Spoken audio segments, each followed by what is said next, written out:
staying on the tech front because, as you know, this is our everyday life. And you've got the little kids now, of course, are on their computers, on their iPads at school, more screen time. With us right now, we've got board-certified ophthalmologist Dr. Robert Weinstock. Thank you for coming on and joining us. You know, I think a lot of people see people wearing cool glasses and frames. They're like, wait a second, are these prescription? What are they? And then people say, no, they're blue light glasses. And they're like, wait, what's that? So we brought you on here to help us explain that. What is a blue light screen, blue light glasses, and why are they beneficial? Well, let's just start with first, thanks for having me on the show. I'll explain about blue light here. So blue light is light that is not part of the visible spectrum, but is in all of the digital devices. It's in sun rays, it's in the computers, the iPads, the iPhones we look at.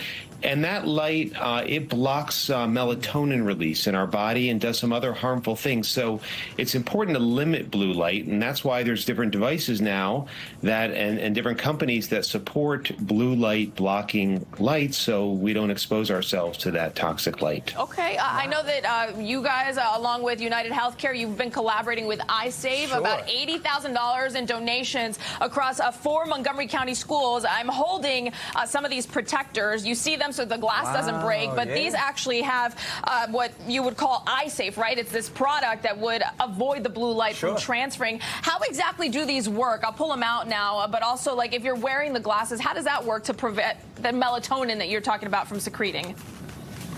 So we don't really need to wear glasses anymore. It's just put these protectors on top of the devices, especially for kids, and that actually blocks that blue light. That way, when kids are using their devices late at night for sleep, their sleep is going to be better instead of getting exposed to that blue light, which is going to suppress sleep and make them agitated or difficulty falling asleep.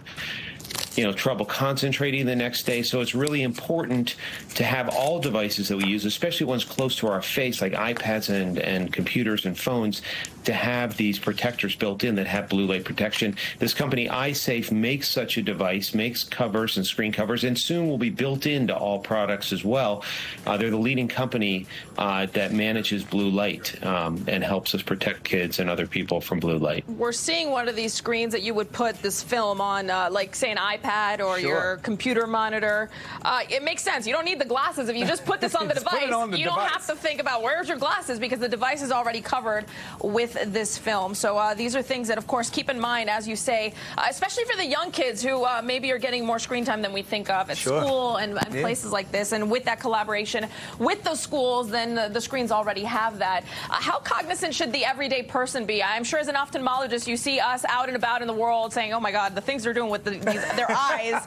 You should probably not be doing that. What is it that you see most people do that in your head you think, okay, please don't do that? Right. You know, I think it's hard in today's world to keep yourself off a digital device, but it is important to take breaks. There is the 20-20 rule. For every 20 minutes you're on a digital device, you should take a step away, look in the distance, at least for 20 seconds, and do that every hour. There's a epidemic, I should say, of myopia, meaning nearsighted, especially around the world. And we think that it's linked to the use of such near-based devices like iPhones and computers. So we need people to look in the distance. We need people to take breaks. We need them to protect themselves from this blue light, which suppresses the melatonin release, so they sleep better and they perform better at work and are less agitated. We even think that there's mental health issues that could come from too much digital device use. So especially in children, we're really concerned, and that's why I think Eyesafe is making a priority to come up with technology that will help us from having some of these issues. Doc, I think this is absolutely outstanding. I have a 4.5-year-old at home who watches on the iPad, also watches on the phone as well. So this is something that I'm going to implement right away here. This is very cool. Thank you. A must. And as we said earlier, this was a big donation also to those Montgomery County schools because at the end of the day, the kids are at school most of the day. They're going to be on them. They're going to be on the screens. And now with the proliferation of iPads and just portable screens, you're going to get blue light just about everywhere for sure. Dr. Weinstock, thank you for coming on the DMV Zone, for giving us a review of Eyesafe and what we need, especially in the 20-minute rule. I'm going to start implementing that as best I can. 20-20, Marina. Me and you. Me and you, we got it. I don't think that'll ever happen, but I'll try at least. Dr. Weinstock, thanks for coming on. My pleasure.